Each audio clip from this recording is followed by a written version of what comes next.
मित्रों नमस्कार। मैं नाथ सुनांचली कथा कहानी और उपन्यास के इस नए अंक के साथ पुनः उपस्थित हूँ।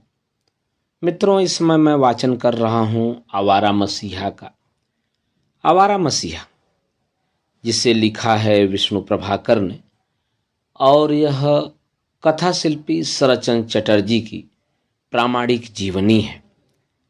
मित्रों, अब तक मैं आवारा मसीहा के तृतीय पर्व दिशांत के भाग 12 तक का वाचन अपने वाचन के पिछले क्रम में कर चुका हूँ। आज लीजिए सुनिए आवारा मसीहा के तृतीय पर्व दिशांत के भाग 13 पाथेड़ दाबी का वाचन मेरे अर्थात नाथ सोनांचली के स्वर में। जिस समय वे पथेड़ दाबी लिख रहे थे, उसी समय उनका मकान बनकर तैयार हो गया था। वे वहीं जाकर रहने लगे थे। वहां जाने से पहले लगभग 1 वर्ष तक वे शिवपुर ट्राम डिपो के पास काली कुमार मुखर्जी लेन में भी रहे थे। यह मकान उन्होंने अपनी दीदी के गांव गोविंदपुर के पास सामताबेड़ में रूप नारायण नदी के किनारे पर बनवाया था। प्रशस्त स्थान था, पास में 2 पोखर और एक बगीचा, ये भी उन्होंने तैयार करवाए थे। अपनी सुविधानुसार सभी बातों का ध्यान उन्होंने रखा था। तभी तो उस युग में लगभग 17,000 रुपये खर्च कर दिए थे। गांव का मूल नाम सामता था, परंतु उनका मकान चूंकि एकदम किनारे पर बाड़ की तरह था, इसलिए वे सामता बेड़ लिखते थे। रेल द्वारा देवल्टी स्टेशन पहुंचकर वहां से पालकी के द्वारा ही गांव पहुंचा जा सकता था। वर्षा में पानी भर जाने के कारण असुविधा की कोई सीमा नहीं रहती थी, लेकिन प्राकृतिक सौंदर्य उसको अनुभव ही नहीं होने देता था। चारों ओर फैले हुए धान के खेत, प्रहरी के समान खड़े हुए केले और खजूर के पेड़ और पुरम्पार भरी हुई नदी तीव्रता से और उच्छ्वासित रूप से जल के संघर्ष के कारण फेन लट्टू की तरह घूमते हुए आगे बढ़ते थे। मार्ग में नाले भी कम नहीं थे। बांस के पुल पर से पार करना पड़ता था। मार्ग की सारी बाधाओं के बावजूद रूप नारायण नदी उनके शिल्पी मन को शुरू से ही पुकारता आ रहा था। अपने कैश्वर में वे दीदी के पास अवश्य आए होंगे। कम से कम बर्मा जाने के पूर्व तो वे अवश्य आए थे। तब उन्होंने मामा गिरीन्द्रनाथ को लिखा था, फिर भी एक बार अवश्य आओ, दीदी प्रसन्न होगी। घर ठीक विशाल रूप नारायण के सामने है। सुना है शिकार की व्यवस्था भी है। अगर तुम सचमुच आना चाहते हो तो अवश्य आओ। हम रेलवे स्टेशन का निरीक्षण करेंगे, जो भव्य है। रूप नारायण पर बना पुल तो और भी भव्य है। फिर हम नौका विहार करेंगे। क्या कहते हो? तन और मन के स्वास्थ्य को ठीक करने की चेष्टा में ही उन्होंने शेष जीवन के कुछ वर्ष गांव में बिताने का विचार किया था। पिछले कुछ दिनों से उन्हें नाना प्रकार के आघात सहने पड़ रहे थे। कई प्रियजनों की मृत्यु ने उनके मन को बहुत चोट पहुंचाई थी। देशबंधु चितरंजन दास की मृत्यु ने उन्हें बहुत कुछ अस्त व्यस्त कर दिया था। किंतु उससे भी पहले उनके चीर संगी कुत्ते भेलू की मृत्यु हो चुकी थी। उनका जीवन भेलू के बिना कितना अपूर्ण था, इसको वही जान सकते थे जिनको उनके पास रहने का सौभाग्य प्राप्त हुआ था। उसको लेकर उन्हें बहुत कुछ सहना पड़ता था, पर वे सदा उसे अपने हृदय के अंतरम से प्यार करते थे। उनका यह सहज विश्वास था कि भेलू जैसा शांत शिष्ट कुत्ता और कोई नहीं है। लीलाचंद जोशी से उन्होंने कहा था, कुत्ता प्यार में भी क्रोध का भाव जताता हुआ भुगता है। इस सत्य से केवल वे ही लोग परिचित होते हैं जो कुत्ते को प्यार कर चुके होते हैं और उसका प्यार पा चुके हैं। कुत्ता आदमी को आदमी से अधिक पहचानता है। मेरी यह बात तुम गांठ बांध लो। इसलिए वह मानते थे कि भेलू यदि किसी को काटता भी है तो आदर से काटता है। इस आदर के कारण उन्हें अदालत में जाना पड़ा, पीड़ितों को रुपया देना पड़ा और बार बार उसकी लार की परीक्षा करवानी पड़ी। लेकिन उनका अनादर वे कभी न कर सके। बड़े आदर प्यार के साथ वे उसे अपने पास बिठाते थे। उस दिन एक संभ्रांत महिला ने उनके लिए थाल भरकर संदेश भेजे। साथ में एक पत्र लिखा था, ग्रहण करोगे तो कृतार्थ होंगी, इला। भेलू ने जैसे ही उस पात्र को देखा वह उसके आसपास मंडराने लगा। बड़े प्यार से शरद बाबू ने उसे एक संदेश खाने को दिया। खाकर उसने और मांगा। वह मांगता रहा और शरद बाबू तब तक देते रहे जब तक पात्र खाली नहीं हो गया। कवि नरेंद्र देव बैठे हुए सब कुछ देख रहे थे। बोले, यह आपने क्या किया? उन महिला ने जो संदेश आपके लिए श्रद्धापूर्वक भेजे थे वे सभी आपने कुत्ते को खिला दिए। वह सुनेगी तो कितना कष्ट होगा, सोचो तो। शरद बाबू ने उत्तर दिया, यही तो तुम्हारा दोष है, किसी बात की गहराई में जाकर समझने की चेष्टा नहीं करते। इल्ला ने मुझे संदेश क्यों भेजे थे? इसी आशा से ना कि मैं खाकर तृप्त होऊंगा। अब सोचो, मैंने स्वयं न खाकर भेलू को खिला दिए। उन्हें खाकर वह जितना तृप्त हुआ है उतना क्या मैं हो पाता? मेरे विचार में इला का अर्धदान व्यर्थ न होकर पूर्ण रूप से सार्थक हुआ है। इस तरह की अनेक घटनाएं भेलू को लेकर प्रचलित हो गई थी। हो सकता है इस घटना विशेष में कुछ कम सच्चाई हो और एक मुंह से दूसरे मुंह तक जाते जाते कल्पना ने उसे यह रूप दे दिया हो, पर शेष घटनाओं का प्रतिवाद करना भी मूर्खता है। परंतु यह सच है कि जब कोई उनसे मिलने आता और पुकारता, शरद बाबू, तो सबसे पहले उसका स्वागत करने के लिए यह भेलू ही भौंकता हुआ दौड़ पड़ता। आगंतुक उसका रूप और स्वर देखकर घबरा जाता। तब शरद बाबू प्यार से पुकारते, हे भेलू, और भेलू भले मानुषों की तरह उनके पास आ बैठता। एक दिन एक नवागंतुक ने घबरा कर पूछा, क्या यह कुत्ता काट लेगा? शरद बाबू ने प्रत्युत्तर में उनसे पूछा, क्या इसने आपको काटा है? आक्षेप का आभास तक उन्हें उद्विग्न कर देता था, लेकिन इसी भेलू के कारण कभी कभी बड़ा अद्भुत दृश्य उपस्थित हो जाता था। उस दिन मकान मालिक किराया लेने के लिए आए। उन्हें रुपए देकर शरद बाबू तुरंत खाना खाने के लिए चले गए और जब खाकर लौटे तो क्या देखते हैं कि मकान मालिक एक कोने में कांपते हुए खड़े हैं। किराए के रुपए वैसे उनके हाथ में हैं और सामने बैठा हुआ भेलू एकटक उन्हें ताक रहा है। शरद बाबू बहुत दुखी हुए। उन्होंने भेलू को अपने पास बुलाया और मकान मालिक से क्षमा मांगते हुए कहा, छी छी, आपको इस तरह यहाँ खड़े रहना पड़ा, खाना नहाना भी नहीं हुआ, बड़ा अन्याय हुआ, लेकिन मैं जानता नहीं था। इतना होने पर भी उन्होंने भेलू को एक शब्द नहीं कहा। यदि कोई पड़ोसी कभी उसे डांट देता तो बस उसकी खैर नहीं थी। हुक्का पीते होते तो उसे लेकर ही वे दौड़ पड़ते और धारा प्रवाह भाषण देना शुरू कर देते।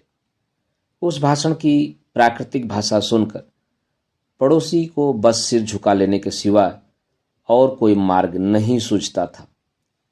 वे भेलू को चाय भी पिलाते थे। प्याली में उसके बाल गिर पड़ते तो भी न वह स्वयं आपत्ति करते थे न किसी दूसरे की आपत्ति सह सकते थे। इस असंगत असीम प्यार के कारण मित्र लोग भेलू को व्यंग से उनका बेटा या युवराज कहते थे। लीला रानी को उन्होंने स्वयं यही लिखा था, इस समय मेरा बेटा है मेरा भेलू कुत्ता। इसे सभी पहचानते हैं, सभी जानते हैं कि यह कुत्ता शरद बाबू को प्राणों से भी अधिक प्यारा है। वहीं उनके प्यार का अधिकारी एक दिन अचानक बीमार हो गए। वे तुरंत उसे बेरिया घाट के अस्पताल में दाखिल करवा कर आए। उन्हें ढाका जाना था। वहां से लौटकर वे उसे फिर घर ले आए। स्वास्थ्य कुछ ठीक हो चला था, लेकिन घर आते ही उनका रोग फिर बढ़ गया। डॉक्टर ने आकर बताया कि एक्यूट गैस्ट्राइसिस का केस है। अब कोई दवा काम नहीं कर सकी। आखिरी दिन सचमुच उन्हें बहुत कष्ट हुआ। पहले दिन शरद बाबू ने चम्मच से उसे औषधि पिलाने की बहुत चेष्टा की, लेकिन दवा पेट में नहीं जा सकी। गुस्से में आकर उसने उनके हाथ में काट लिया। फिर सारी रात उनके गले के पास अपना मुंह रखकर वह रोता रहा। सवेरे उसका वह रोना थम गया। उनके एकाकी जीवन का 24 घंटे का साथी, प्रवास का बंधु, इस दुनिया में वह केवल उन्हें ही पहचानता था। जब उसने उन्हें काटा तब सब लोग बहुत डर गए, लेकिन स्वयं शरद बाबू के मन में रवि बाबू की यह पंक्ति गूंजती रही, तुम्हारे प्रेम में आघात है, अवहेलना नहीं। भेलू ने उनके शरीर पर आघात किया था, पर उसके मन में अवहेलना नहीं थी। यही बात पूरे विश्वास के साथ उन्होंने सबसे कही, लेकिन इतनी व्यथा उन्होंने पहले कभी नहीं पाई थी। वे बच्चों की तरह रोए और स्वयं अपने हाथों से पड़ोसी के बाग में उसके लिए समाधि का निर्माण किया। एक खाते में उसकी मृत्यु का संवाद उन्होंने इस प्रकार लिखा। भेलू, देह त्याग करने का दिन 10 बैसाख बृहस्पति 1322 सवेरे 6 बजे अर्थात 23 अप्रैल 1925 ईस्वी।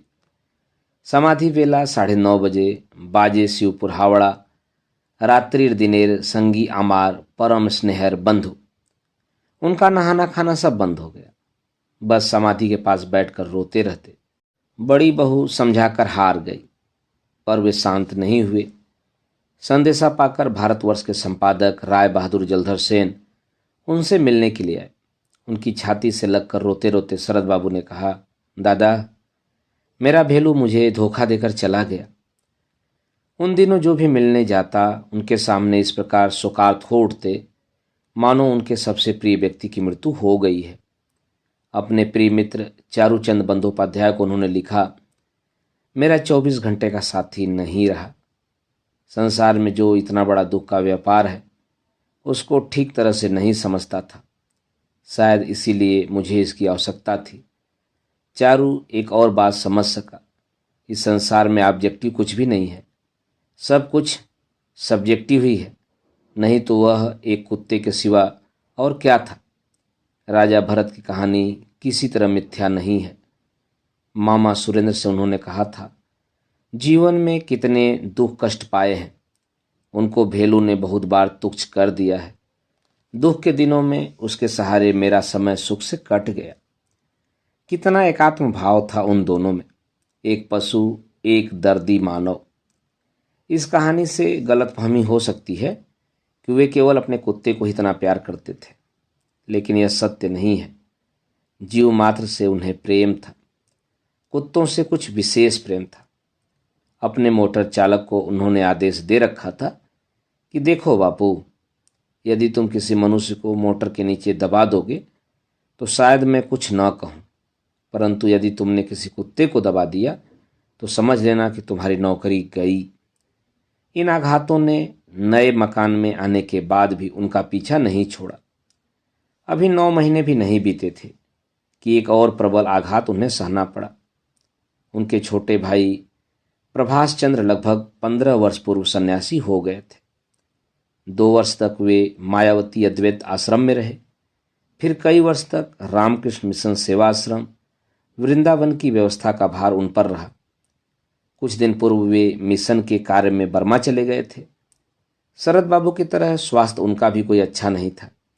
बर्मा से लौटने पर वे कलकत्ता रुके और जैसा कि वे सदा करते थे, पूर्वाश्रम के अपने बड़े भाई शरद बाबू के पास ही ठहरे। यहीं पर सहसा उनको ज्वर हो आया। अभी कुछ माह पूर्व स्वस्थ होकर ही तो यहाँ से गए थे, लेकिन निरंतर बीमार रहने के कारण उनका शरीर बहुत शिथिल हो गया था। कई बार उन्होंने कहा था कि अब इस शरीर को छोड़ देने की आवश्यकता है। शायद आवश्यकता का वह क्षण आ पहुंचा था। अगले दिन ही वे बहुत बेचैन हो उठे।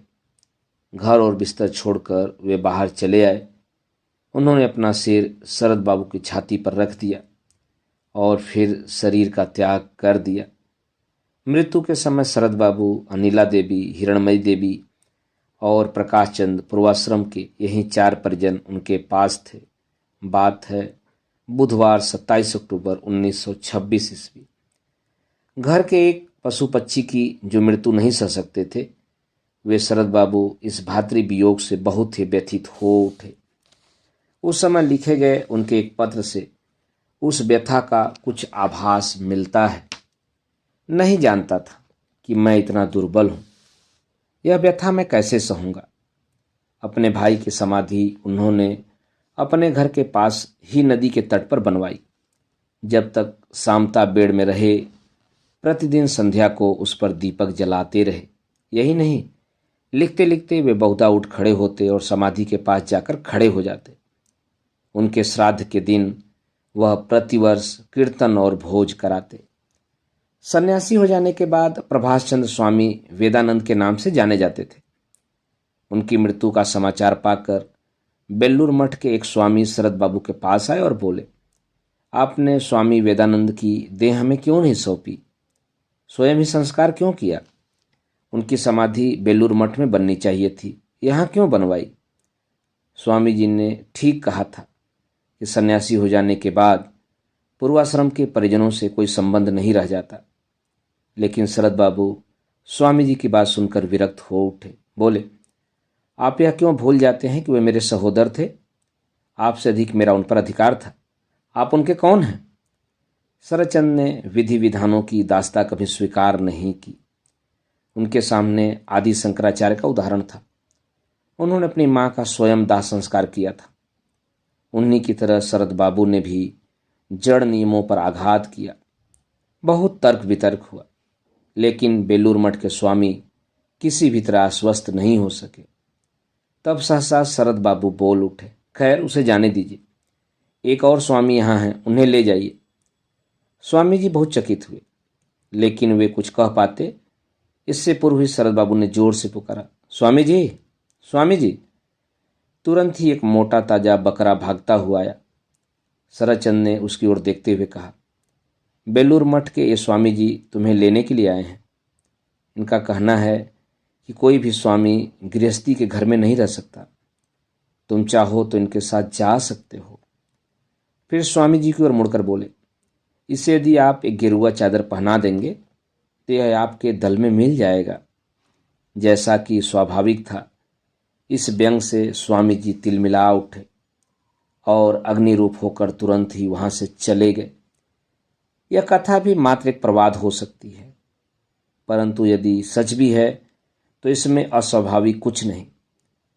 बहुत वर्ष बाद स्वामी विवेकानंद के जन्मोत्सव पर बेलूर मठ में श्री सुभाष चंद्र बोस के सभापतित्व में जो सभा हुई थी, उसमें भी उन्होंने इस मठ की कार्यपद्धति की आलोचना करते हुए कहा था, आप लोग रामकृष्ण परमहंस और विवेकानंद के आदर्श के अनुरूप कार्य नहीं कर रहे हैं। इससे अनुमान किया जा सकता है कि इस घटना में कुछ न कुछ सच्चाई की संभावना है। फिर भी यह कहना कि वे अधार्मिक या नास्तिक थे असत्य होगा। यौवन के आवेश में निश्चय ही उन्होंने कई बार धर्म और ईश्वर पर आक्रमण किया, पर वह आक्रमण उनके अंतर में विश्वास का परिणाम नहीं था। वे अंधविश्वासों और संकीर्णता पर ही चोट करना चाहते थे।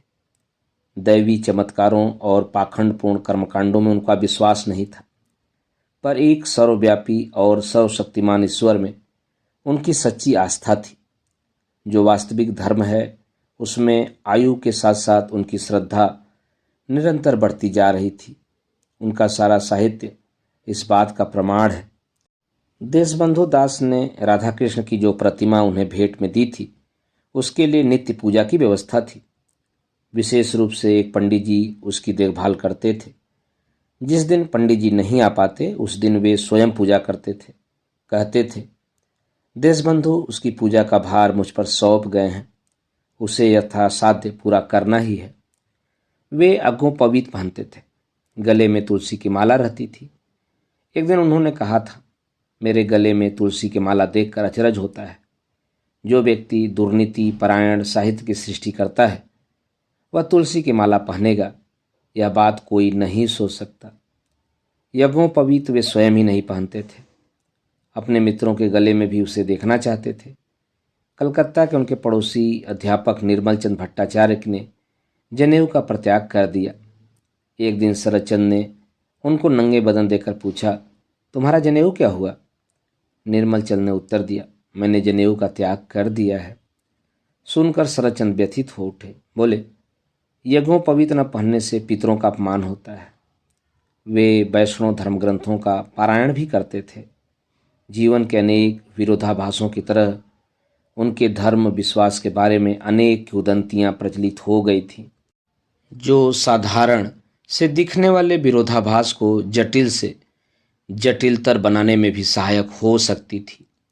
आज जो मनुष्य का विश्वास है वह कल बदल सकता है। यह न असंभव ही है और न घृणा के योग्य ही। देशबंधु के संपर्क में आने के बाद उनके धार्मिक दृष्टिकोण में परिवर्तन हुआ, यह संभव ही नहीं, निश्चित सा दिखाई देता है। संघर्ष और प्रसिद्धि के उन दिनों में उनके स्वभाव में कई परिवर्तन हुए, परंतु मानवीय करुणा ने मनुष्य शरदचंद्र का साथ कभी नहीं छोड़ा। सर्वोत्तम सौंदर्य के समान सर्वोत्तम मानवीय करुणा ही क्या ईश्वर नहीं है? मित्रों, अभी आप सुन रहे थे आवारा मसीहा के तृतीय पर्व दिशांत के भाग 13 का वाचन। मित्रों, अब सुनिए आवारा मसीहा के तृतीय पर्व दिशांत के भाग 14 का वाचन मेरे अर्थात नाथ सोनांचली के स्वर में। गांव में आकर उनका जीवन बिल्कुल ही बदल गया। इस बदले हुए जीवन की चर्चा उन्होंने अपने बहुत से पत्रों में की है। रूप नारायण के तट पर घर बनाया है, आराम कुर्सी पर पड़ा रहता हूँ। एक और पत्र में उन्होंने लिखा, उसके बाद मैं कलकत्ता नहीं गया। इधर छोटी परिधि में जैसे तैसे दिन कट जाते हैं, लेकिन एक बार शहर का मुख देख आने पर संभलने में 5-7 दिन लग जाते हैं। इसके अलावा वर्षा, बादल और कीचड़ में रास्ता चलना कठिन है। उतनी शक्ति भी नहीं है, उद्यम भी नहीं है। कुछ दिन पहले अंधेरी रात में सीढ़ियों को एक समझकर उतरने में जो होना चाहिए था वही हुआ। हाँ, बाहर उसके लक्षण नहीं, पर पीठ और कमर का दर्द आज भी पूरी तरह दूर नहीं हुआ है। सभी मुझे लिखने के लिए कहते हैं, लेकिन समझ में नहीं आता कि क्या लिखूं। सब कुछ अर्थहीन, अनावश्यक लगता है। और ग्रंथकारों की तरह अपने मन में अगर एक बार फिर अपने आप को पुराने जमाने की साहित्य सेवा के बीच खींच ले जा सकता तो शायद कितने ही बिंदुओं का लल्ला और चरित्रहीन लिखे जा सकते हैं। लेकिन ऐसा नहीं लगता कि इस जीवन में वह बात फिर आएगी। निरंतर सोचता हूँ कि लिखकर क्या होगा। लोगों को आनंद मिलता है, भले ही न मिले। पहले पाने का अधिकार प्राप्त करें, उसके बाद बिंदु का लल्ला और राम की सुमति लिखने वाले बहुतेरे पैदा होंगे। मुझे तो हाथ देखना सीखने की बड़ी इच्छा हो रही है। बिंदु का लल्ला या चरित्रहीन लिखने की स्थिति में वे भले ही न रहे हों, गांव वालों के जीवन को समझने का यह स्वर्ण अवसर था। बर्मा में रहते समय जैसे वे अपने सर्वहारा पड़ोसियों की सहायता करने के लिए सदा तैयार रहते थे, वैसे ही यहाँ कोई भी अवसर नहीं चूकते थे। आयु काफ़ी हो गई थी, नाम भी बहुत हो गया था, सभी सुविधाएं भी थी जो एक समृद्ध व्यक्ति को हो सकती हैं। फिर भी मन से वे वहीं शरद थे जो रंगून प्रवास में थे। आसपास किसी को भी कष्ट होता तो बामन की बेटी के डॉक्टर प्रियनाथ की तरह दौड़ पड़ते। उस दिन मनोज बसु मिलने के लिए आए। देखते क्या हैं कि बरामदा गांव के अनेक स्त्री पुरुषों से भरा है और उनके बीच में आराम कुर्सी पर बैठे हैं उनके दादा ठाकुर शरदचंद। एक एक व्यक्ति से घर गृहस्थी की बातें चल रही हैं। सहसा एक स्त्री से उन्होंने पूछा, छवि की माँ, तेरी बेटी कैसी है? ठीक है दादा ठाकुर, आपकी दवा तो बस धन्वंतरी है। इस पर शरद बाबू ने कहा, लेकिन तुमने बच्चे को बड़ी असावधानी से नदी में फेंक दिया था। बहता बहता वह अंत में इस चढ़े में अटक गया। कौवे और गिद्ध मांस नोचने को मड़रा रहे थे। मैं यह सब नहीं देख सका। नदी में उतरकर बीच धारा में डाल आया। बूढ़ी माँ ने आंचल से आंखें ढक ली। ये लोग कुलीन नहीं हैं। छवि का 8 वर्ष की उम्र में विवाह हुआ था। पति थे दादा की उम्र के, जल्दी मर गए। रह गई बेचारी माँ और उसकी स्वस्थ बेटी। किसी युवक को बर्बाद करेगी, इसीलिए उसे गांव से बाहर निकाल दिया गया था। बेचारी दादा ठाकुर की दया के सहारे रहती थी। छवि का एक बेटा था, वह भी कल मर गया। उसी को बुढ़िया ने असावधानी से नदी में फेंक दिया था। इन कहानियों का कोई अंत नहीं था। उस दिन सुना एक व्यक्ति को हैजा हो गया। कोई भी उसके पास नहीं जाता। अकेला फूस के छप्पर के नीचे पड़ा करा रहा है। रंगून में न जाने कितने प्लेग के रोगियों को उन्होंने दवा दी थी। कितने ही व्यक्तियों ने उनकी गोद में प्राण छोड़े थे। गृहदाह के सुरेश की तरह मृत्यु का भय उनके मन को कभी नहीं जीत पाया। तुरंत उस व्यक्ति के पास गए, उसे दवा दी। डॉक्टर प्रियनाथ का होम्योपैथी का बक्स अभी भी उनके पास था। वह मानो उसी तरह रोगियों को ढूंढते फिरा करते थे। इतना ही नहीं, इनके लिए पथ्य का प्रबंध करने का भार भी वे संभाल लेते। नाना प्रकार की मछलियाँ, बेदाना, सेब, साबूदाना, मिश्री आदि सब कुछ खरीद कर रख देते। यदि उनकी दवा से लाभ न होता तो वे प्राणी त्रास के स्थानीय डॉक्टर रमेश चंद्र मुखोपाध्याय को बुलाते। वे भी सफल न हो पाते तो नूनटरेहटा हावड़ा से डॉक्टर गोपी कृष्ण चक्रवर्ती आते थे। उनकी फीस भी वे स्वयं देते थे, पर अपने हाथ से नहीं, मरीज के ही हाथ से दिलवाते थे। वे केवल उनके शरीर का ध्यान नहीं रखते थे, बल्कि बालिकाओं की शिक्षा दीक्षा के लिए एक विद्यालय भी उन्होंने खोल दिया था। पथ घाट बनवाते रहते थे। बच्चों के प्रति उनके प्रेम की थाह नहीं थी। न जाने क्या क्या खरीद कर उनको देते रहते थे। मकान ठीक रूपनारायण नद के ऊपर था। ज्वार और वन्या का प्रकोप अक्सर होता रहता था। बंगाल में वर्षा ऋतु का क्या अर्थ है, यह एक आध वर्ष गांव में रहकर ही जाना जा सकता है। उस बार इतना तीव्र ज्वार आया कि बांध भी बह गया। चारों ओर जल ही जल। मिट्टी खोद खोद कर यहाँ वहाँ गड्ढों को पाटने में ही 10-15 दिन निकल गए। एक रात सूचना मिली कि जल बांध तोड़कर खेतों में घुस आया है। फसल को बचाने का प्रश्न था। किसी न किसी तरह बांध बांधना था, लेकिन सभी गांव वाले सहसा इसके लिए राजी नहीं हुए। तब शरद बाबू ने साम दाम दंड भेद जैसे भी हो सका उनको तैयार किया और वे बांस काटने और मिट्टी खोदने में जुट गए। आसपास मिट्टी कम थी, इसलिए शमशान की ऊंची भूमि की खुदाई शुरू की। खोदते खोदते सहसा क्या देखा कि गड्ढे में शिशु का शव है। क्षण भर में बचपन आंखों के सामने घूम गया। राजू के साथ मिलकर न जाने कितनी लावारिस लाशों का संस्कार किया था। बड़े प्यार से मृत शिशु को एक सुरक्षित स्थान पर रखा। जब बात पूरा हो गया तब एक बड़ा सा गहरा गड्ढा खोदकर उसे गाड़ दिया। यद्यपि वे शहर से दूर रहने लगे थे, लेकिन मित्रों का आना जाना कम नहीं हुआ था। मित्रों का आना जाना उन्हें अच्छा लगता था। स्वयं शहर जाकर निमंत्रित कर आते थे कि वे लोग आकर उनका बाग देखें, तालाब के माछ देखें। खिलाते पिलाते भी खूब थे। उनकी घर की गाय का मीठा दूध बहुतों को प्रिय था और हर आने वाले को 6 बड़े बड़े बतासे अवश्य दिए जाते थे। एक बंधु ने कहा, ये बतासे क्यों?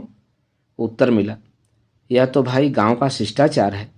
पास में बाजार नहीं था, देने को मिठाई हमेशा कैसे मिलती, सो बतासे तैयार रखते थे।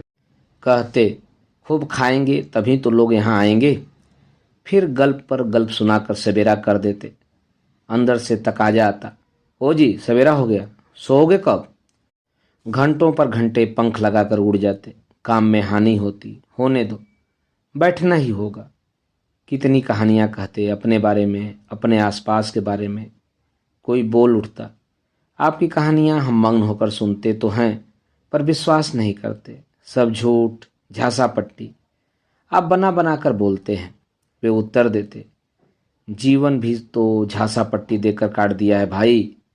तुम सब स्कूल कॉलेजों में कितने खटे हो, वह सब समय मैंने झांसा पट्टी देकर और तंबाकू खाकर ही तो काटा है। उसके बाद सारा जीवन खाली झूठी कथाएं लिख लिख कर इतना प्यार इकट्ठा कर लिया है। लेकिन एक दिन एक ऐसे ही आने वाले के साथ एक अप्रिय घटना घट गई। 10 बजे का समय होगा। बाहर के बरामदे में आराम कुर्सी पर लेटे लेटे कोई पुस्तक पढ़ रहे थे। तभी किसी के आने की पदचाप सुनाई दी। किताब हटाकर आने वाले को देखा, फिर वैसे ही पढ़ने में व्यस्त हो गए। आगंतुक और कोई नहीं, चिर परिचित मामा उपेंद्रनाथ से।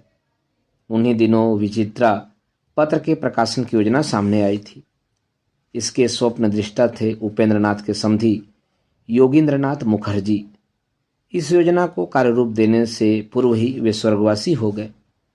तब उनके पुत्र ने इसे कार्यान्वित करने का बीड़ा उठाया। संपादक के पद पर प्रतिष्ठित हुए उपेंद्रनाथ, जैसा कि स्वाभाविक था, उन्होंने पहले से ही रविंद्रनाथ और शरदचंद दोनों को लिखने के लिए आमंत्रित किया, परंतु बार बार पत्र लिखने पर भी शरदचंद ने कोई जवाब नहीं दिया। उन्हें बड़ा आश्चर्य हुआ और वे स्वयं उनसे मिलने के लिए प्राणी त्रास आए। आश्चर्य, महान आश्चर्य। शरद ने उन्हें देखकर भी अनदेखा कर दिया। अच्छा नहीं लगा। फिर भी एक कुर्सी पर बैठते उन्होंने पूछा, कैसे हो शरद? उसी तरह किताब से मुंह ढके ढके शरद बाबू बोले, वैसा ही हूं। उपेंद्र नाथ ने कहा, वह तो मैं अपनी आंखों से देख रहा हूं। पूछता हूं कैसे हो, और तुमने मेरी चिट्ठी का जवाब क्यों नहीं दिया? शरद बाबू पूर्ववत बोले, क्या जवाब देता?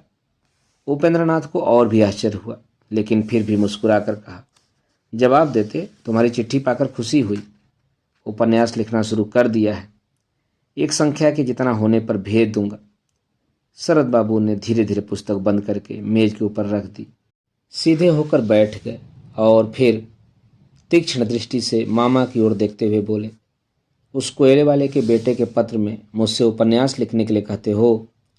इस अकारण क्रोध के विरुद्ध उपेंद्र नाथ का अहंकार फुंकार उठा। उसी तरह तीव्र दृष्टि से देखते हुए बोले, कोयले वाला कौन है? जोगिन मुकुज्जे? उसका बेटा मेरा दामाद है, यह तो जानते हो। शरद बोले, जानता हूं या नहीं जानता हूं, मैं उसके पत्र में नहीं लिखूंगा। जानते हो, वह कोयले वाला अभी संसार में नहीं है। शरद बाबू ने कोई उत्तर नहीं दिया। उपेंद्र नाथ के मन में अभिमान और क्रोध उमड़ आया। मन ही मन उन्होंने कहा, देखता हूं तुम्हें छोड़कर अखबार निकाला जा सकता है या नहीं। जहां प्यार बहुत होता है वहां आशा करना असंगत नहीं होता। तुम यदि मेरे नातेदार नहीं होते, बंधु नहीं होते, दोनों के बीच प्रेम का सहज सुदृढ़ बंधन न होता, तो तर्क वितर्क और झगड़ा कर सकता था, झगड़ा निपट भी सकता था। मन में और भी न जाने क्या क्या विचार आए, पर कहा उन्होंने कुछ नहीं। उठकर खड़े हो गए। शरद बाबू ही बोले, कहाँ जाते हो? उपेंद्र नाथ ने उत्तर दिया, अपने घर जाता हूँ। शरद बाबू बोले, खा पी कर जाना। उपेंद्र नाथ व्यंग से मुस्कुराए, कहा, इस किताब वाले के घर खाना पीना करने के लिए कहते हो? शरद बाबू को यह शब्द निश्चय ही बुरे लगे। फिर भी उन्होंने कहा, बहुत दूर से आए हो, बहुत दूर जाना है, आखिर चाय नाश्ता लेकर जाओ। लेकिन जैसा स्वागत हुआ था उसको देखते हुए उपेंद्र नाथ का रुकना असंभव था। वे नहीं रुके। शरद बाबू फिर बोले, तुम गुस्सा हो गए उपेंद्र? उपेंद्र नाथ ने कहा, हो गया हूं, किंतु वह अकारण तो नहीं है। अन्याय कर रहे हो। उपेंद्र नाथ बोले, मैं अन्याय नहीं कर रहा हूं, अन्याय मेरे साथ हुआ है। भविष्य में शायद इस पर विचार हो सकेगा। शरद बोले, ऐसा होने पर भविष्य की ओर देखते बैठे रहना पड़ेगा। उपेंद्र नाथ चले गए। इस घटना विशेष में अपराध किसका है, यह चर्चा अभी असंगत है। स्पष्ट इतना ही है कि वे जब दृढ़ होना चाहते थे हो सकते थे। इसी प्रवृत्ति के कारण कई बार उन्हें गांव वालों के मुकदमे में भी फंस जाना पड़ता था। पुराने जमींदार ने गोविंदपुर में कुछ भूमि भगवान शिव के नाम से अर्पित कर रखी थी। नीचान में होने कारण उसमें प्रायः जल भर जाता था। नए जमींदार ने इसका लाभ उठाना चाहा। जल से भरी वह भूमि उसने मछली पकड़ने के लिए ठेके पर उठा दी। अब तक गांव के लोग स्वेच्छापूर्वक मछली पकड़ते थे। इस ठेके से उनका वह अधिकार छीन गया। यही झगड़े का आरंभ था, लेकिन शीघ्र ही बात हाथापाई और मारपीट तक पहुंच गई। ठेकेदार शिकायत लेकर जमींदार के पास पहुंचे। वह क्रुद्ध हो उठा और तुरंत कचहरी जाकर उसने 25 व्यक्तियों पर फौजदारी मुकदमा दायर कर दिया। इनमें शरद बाबू की दीदी के एक देवर भी थे। वे एक स्कूल में मुख्य अध्यापक थे। उन सहित कई लोग जिन पर मुकदमा दायर किया घटना स्थल पर मौजूद भी नहीं थे। जब यह समाचार शरद बाबू को मिला तो उन्होंने किसी से कुछ नहीं कहा। चुपचाप जमींदार के पास गए और उसको समझाने की चेष्टा की, लेकिन जमींदार तो मदान्ध था। तीव्र होकर बोला, मैं किसी का उपदेश नहीं सुनना चाहता, जो मुझे ठीक लगेगा करूँगा। गोविंदपुर के लोगों को सबक सिखाऊंगा। सुनता हूँ आप उनके सलाहकार हैं, रहिए, मैं डरता नहीं हूँ। इसका जो परिणाम हो सकता था वही हुआ। दोनों ओर से फौजदारी तथा दीवानी दोनों प्रकार के मुकदमे चलने लगे। उस स्थान पर शिव पूजा को लेकर एक उत्सव भी मनाया जाता था। इस बार गांव वालों ने निश्चय किया कि जिन लोगों ने ठेका लिया है उन्हें किसी भी शर्त पर उत्सव में भाग लेने की अनुमति नहीं दी जाएगी। इस बात पर फिर झगड़ा बढ़ा। जमींदार के पास पैसा ही नहीं था, वह यूनियन बोर्ड का प्रेसिडेंट भी था। पुलिस के अधिकारियों से उसका खूब परिचय था, इसीलिए झगड़े की संभावना बताकर वह वहां धारा 144 लगवाने में सफल हो गया। गांव में यहाँ वहाँ सब कहीं पुलिस दिखाई देने लगी। धर्म के मामले में पुलिस का यह हस्तक्षेप देखकर गांव वाले भड़क उठे। दोनों दलों में फिर उत्तेजना बढ़ गई। तब कई भद्र पुरुष फिर शरद बाबू के पास आए। वे क्रोध और दृढ़ संकल्प से भर उठे और उन्होंने निर्णय किया कि उन्हें डिस्ट्रिक्ट मजिस्ट्रेट के पास जाना ही होगा। सब लोगों को शांत रहने को कहकर वे तुरंत चल पड़े। उन्होंने मजिस्ट्रेट को सब कुछ बता दिया। बंगाल के अपराजेय कथा शिल्पी को इस मामले में रुचि लेते देखकर मजिस्ट्रेट व्यस्त हो उठा। उसने तुरंत पुलिस कप्तान को बुलाया और उसे सब कुछ समझाकर कहा, आप शरद बाबू को एक चिट्ठी लिखकर दे दीजिए कि थानेदार पुलिस को लेकर वहां से चला जाए। मेले की व्यवस्था शरद बाबू स्वयं कर लेंगे। उधर थानेदार ने ऊपर रिपोर्ट करके अतिरिक्त पुलिस बुलाने का प्रबंध कर लिया था, लेकिन संयोग ऐसा हुआ कि शरद बाबू और पुलिस के नए अफसर भुवनेश्वर बाबू एक ही ट्रेन और एक ही डिब्बे में सवार होकर गोविंदपुर के लिए रवाना हुए। भुवनेश्वर बाबू शरद बाबू के भक्त थे, लेकिन उन्हें पहचानते नहीं थे। एक मित्र के माध्यम से उसी डिब्बे में उनका उनसे प्रथम साक्षात परिचय हुआ। स्वाभाविक था कि झगड़े की बात सामने आती। शरद बाबू ने भुवनेश्वर को सब कुछ बता दिया। गांव पहुंचकर दोनों एक साथ ही झगड़े के स्थान की ओर रवाना हुए। शरद बाबू कुछ आगे थे। लोगों ने पहले उन्हीं को देखा और थानेदार को सूचना दी, शरद बाबू आ रहे हैं। थानेदार बिगड़ उठा, बोला, रहने दे रहने दे, शरद बाबू को रहने दे। 2-4 किताबें लिख ली हैं तो उससे यहाँ नेतागिरी नहीं चलेगी, अपमानित होकर लौटना होगा। तब तक भुवनेश्वर बाबू भी सामने आ गए। अब तो थानेदार की सिट्टी गुम हो गई, थर थर कांपने लगा। भुवनेश्वर बाबू सब कुछ सुन जो चुके थे। क्रुद्ध होकर उन्होंने दरोगा से कहा, वर्तमान बंगाल के सर्वश्रेष्ठ उपन्यासकार के प्रति जरा भी शालीनता नहीं बरत सके। जमींदार से घूस खाकर तुमने यह सब हंगामा किया है। अच्छा, अब यहाँ से इसी वक्त चले जाओ और प्राणी ताश के हाई स्कूल में मेरी राह देखो। डरते कांपते थानेदार साहब वहाँ से चले गए। मेला खुशी खुशी संपन्न हुआ। शरद बाबू के अनुरोध पर गांव वालों ने ठेकेदारों को भी उसमें भाग लेने की अनुमति दे दी। भगवान शिव के लिए समर्पित भूमि फिर से शिव के लिए समर्पित हो गई। लेकिन इससे पहले मामला हाईकोर्ट तक पहुंच चुका था। बार बार हारने के बाद अंततः जमींदार की बुद्धि लौट आई। वह शरद बाबू के घर आया और उस झगड़े को समाप्त कर दिया।